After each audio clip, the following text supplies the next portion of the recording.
All right, ladies and gentlemen, always one of the big highlights for me at NAMM is to hang out with Andy Powers. I like to call him Andy Unlimited Powers, here in the Taylor Lair. This is NAMM 2017. This is what, the fourth year we've done this? Maybe? Seventh, I think. Oh, good Lord. It's a dominant seventh.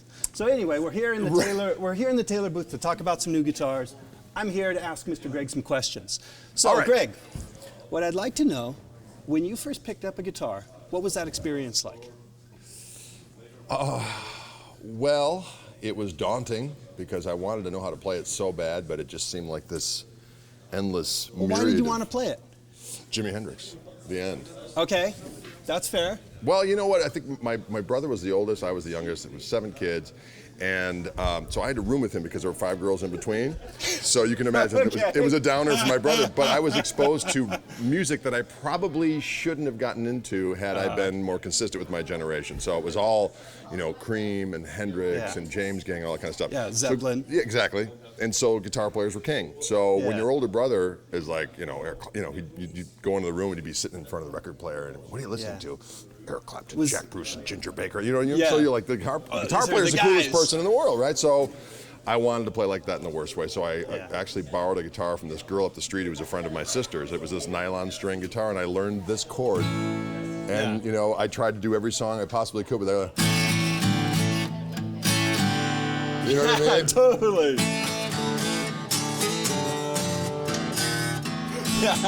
Anything I could possibly muster out of that, and I just practiced nonstop to just try to learn as many things as possible.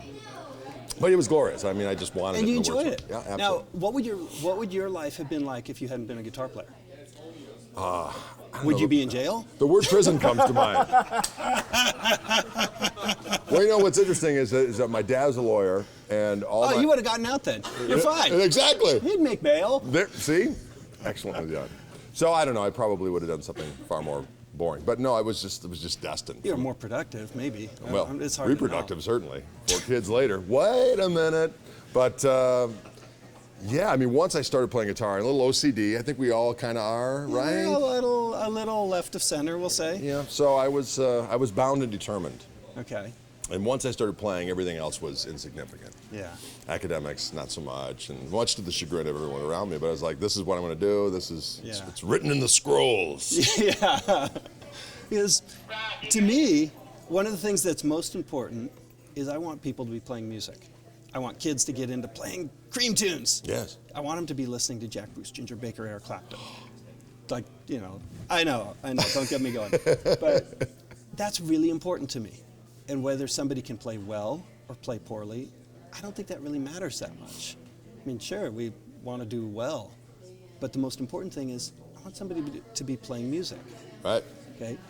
So a couple of years ago, I started drawing out designs for these guitars. And I thought, what would the perfect first guitar be? Like when I first started, we had an acoustic guitar that kind of leaned in the corner of a living room and it had rusty strings, and my parents played it all the time. And I thought it was glorious. Right.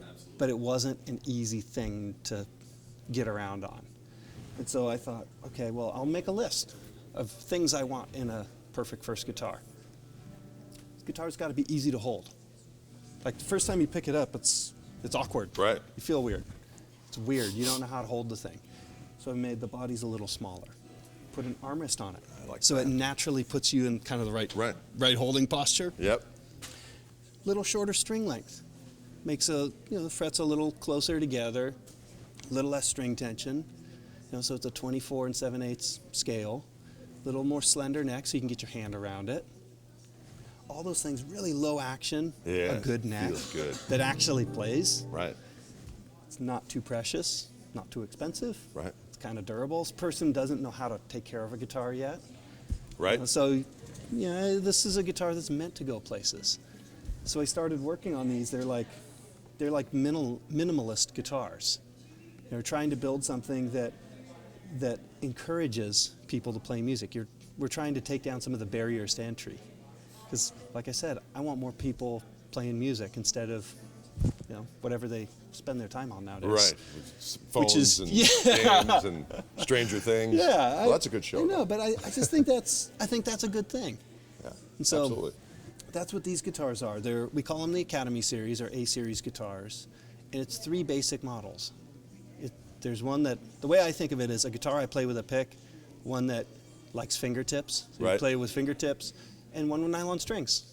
Of course you can play a pick with, you can do whatever you're gonna do. You can play those cream tunes on just about anything. But that's the way I think of it. And it makes a lot of sense when you pick these instruments up and go, hey, I can actually play this thing. Right. This is cool. So in addition to all those things, you also, the tuner thing is a glorious thing too for the fledgling X person. Yeah, I mean, you know it as well as anybody that when you cross over from learning about music to making music is when it really sticks. Right. That's when you're kind of a lifer. Right. And when you're making music with somebody else, you want to be in tune with them. Right. Ideally. You're probably going to plug in if you're playing an acoustic guitar. If you go to an open mic or some other thing when you're ready to kind of step out, you're going to need a pickup. Absolutely. So it's kind of a good thing. Tuner's sort of convenient. Can I tell you about my fledgling electrifying of my acoustic guitar? What'd you do? I got one of those steak knife? those frap things. Remember those? Yeah. And I stuck it to my guitar. That's pretty advanced. And I plugged it into my cassette recorder, which I could then overdrive for whatever. And it just 2-inch speaker in there. And it was primal, but it was glorious. It is kind of a cool thing. Exactly. Or it would sound like Neil Young, like Rust Never Sleeps had just come out, so I could go there. And I was like, that's it. He used a tape recorder and a flat pickup. Yeah, that's totally the thing. So this year, think of it as like the music for the masses year. Taylor Guitars. We want more people to be playing music. By the same token, I've been working on this guy for a couple of years now. This was something that shouldn't have existed, but I'm so glad it does. Oh, it's glorious. This is a GS Mini bass. Now, normally, a concert pitch bass, the strings have to be like out to here. Right. You're going to play it this way, or you're going to play it this way, but it's going to be big, whatever it is. So we wanted to try and make a bass instrument that was this crazy short scale length. It's 23.5 inches. It's taken this long because literally we were working in conjunction with D'Addario Strings to develop a set of strings that would allow this thing to work. We have a bridge pin that we've patented to try and hold this string in place. Right. There's all these quirky little things to make it work out, but at the end of the day... Awesome.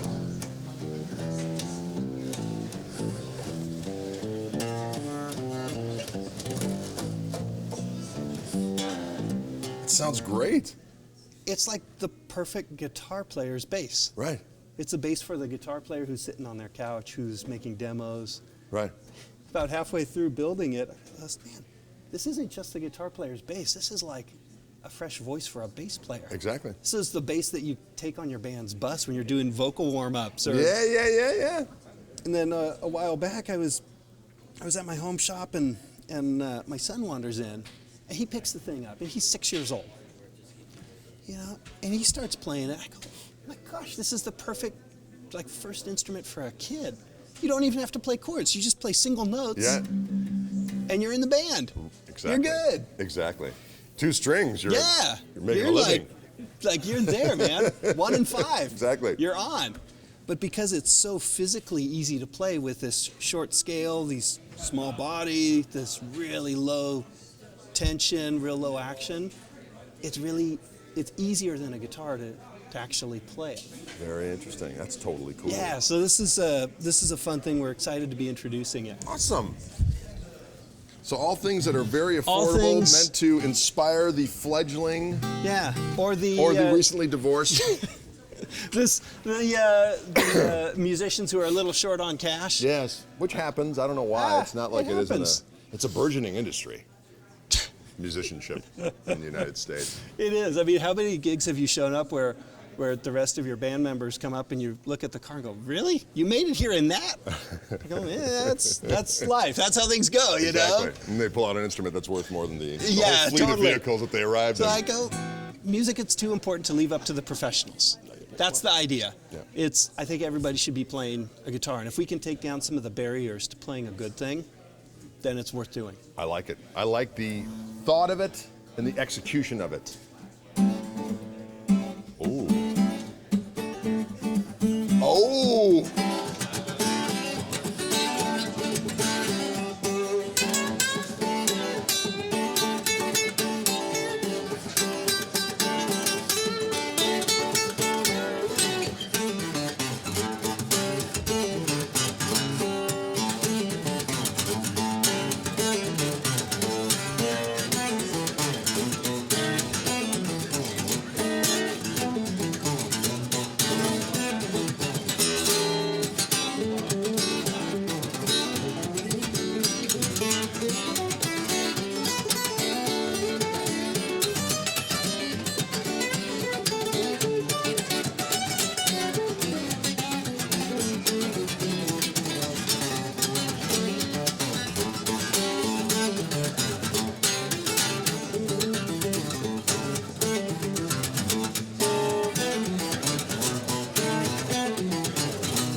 A pleasure as always, my friend. Awesome. Likewise.